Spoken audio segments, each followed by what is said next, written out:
দর্শক, গতকাল থেকে ইসলামী ব্যাংকের নতুন মহাপরিচালক নিয়োগের পর সেখানে আন্দোলন অব্যাহত রেখেছে কর্মচারীরা। এই আন্দোলন আজও অব্যাহত রয়েছে এবং সেখানে গতকালও পুলিশি পাহারা ছিল। আজও সেখানকার সর্বশেষ তথ্য আমাদেরকে জানাবেন আমাদের সহকর্মী অনুপ অধিকারী তরুণ। আমরা যুক্ত হব তার সাথে। তরুণ, নিশ্চয়ই শুনতে পাচ্ছেন আমাকে। গতকাল আমরা দর্শকদেরকে যেমনটি জানিয়েছি যে পুলিশি পাহারা ছিল এবং পুলিশদের সাথে একটি ধাওয়া পাল্টা ধাওয়া হয়েছিল কর্মকর্তা কর্মচারীদের। আজ সেখানকার পরিস্থিতি কেমন দেখছেন? কিছুটা স্বাভাবিক রয়েছে কিনা এবং নতুন কোনো সিদ্ধান্ত হয়েছে কিনা একটু জানবো আপনার কাছে। লাবণী, ইসলামী ব্যাংকের সাধারণ গ্রাহক পরিষদের ব্যানারে গতকালকেই তারা ইসলামী ব্যাংকের যে নতুন চেয়ারম্যান নিয়োগ করা হয়েছে খুরশিদ আলমকে, সেই তার নিয়োগ বাতিলের দাবিতে তারা গতকাল রাস্তায় নেমেছিলেন। আজকে একই দাবিতে তারা রাস্তায় নেমেছেন। রাস্তায় বলতে একদম ইসলামী ব্যাংকের সামনে মতিঝিলে তারা মানববন্ধন করছে এবং সেখানে তারা বলছেন যে খুরশিদ আলমকে ইসলামী ব্যাংকের নতুন চেয়ারম্যান হিসেবে নিয়োগ দিয়েছে, সেই নিয়োগটা তারা মানছেন না এবং তারা বলছেন এই নিয়োগ প্রক্রিয়া বাতিল করতে হবে।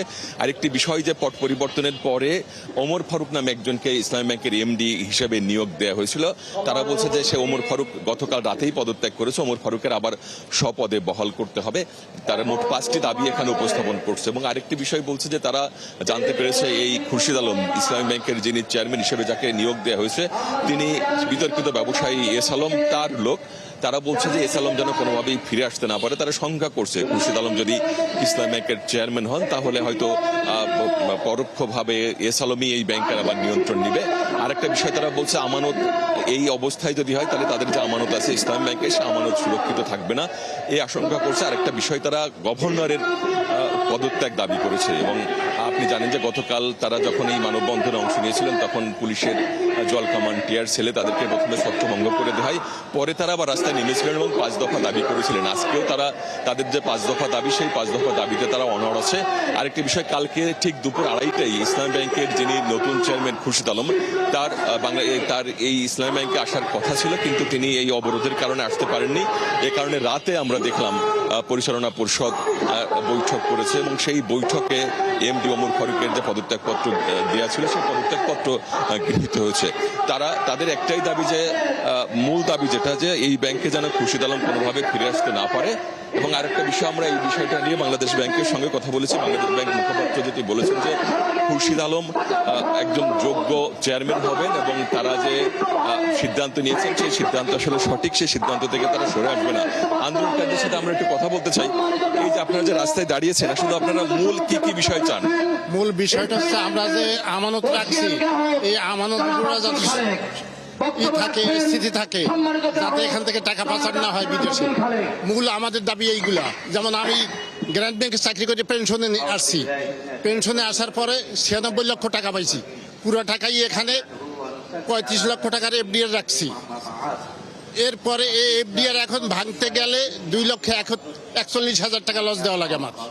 এই যে এখন যিনি চেয়ারম্যান হিসেবে যোগ দিলেন খুরশিদ আলম, তাকে নিয়েই তো আপনাদের আপত্তি নাকি? আপত্তি তাকে নিয়েই, কারণ সে তো 5ই আগস্টের পরে সে তো শিয়ালের কাছে মুরগি বাগা দেওয়া যায় না, বুঝতে পারছেন?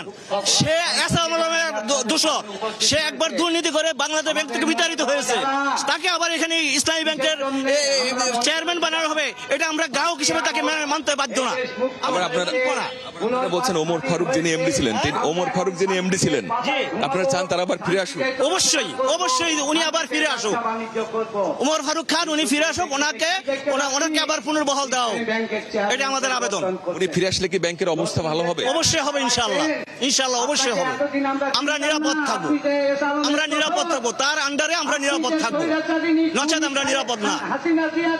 তেমনই আসলে যারা আমানতকারী তাদের কথা শুনছিলেন, তারা বলছেন যে এই তাদের যে 5 দফা দাবি সেই দাবি বাস্তবায়ন না হলে তাদের যে শান্তিপূর্ণ মানববন্ধন সেই মানববন্ধন চলবেই।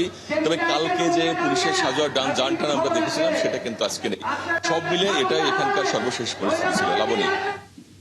তরুণ, ধন্যবাদ আমাদের সাথে যুক্ত থাকার জন্য। দর্শক, আমাদের সহকর্মী যেমনটি জানাচ্ছিলেন যে আজ তারা শান্তিপূর্ণ মানববন্ধন করছেন কর্মীরা এবং তাদের 5 দফা দাবি রয়েছে এবং সেই 5 দফার জন্যই আসলে তাদের এই আন্দোলন চলছে।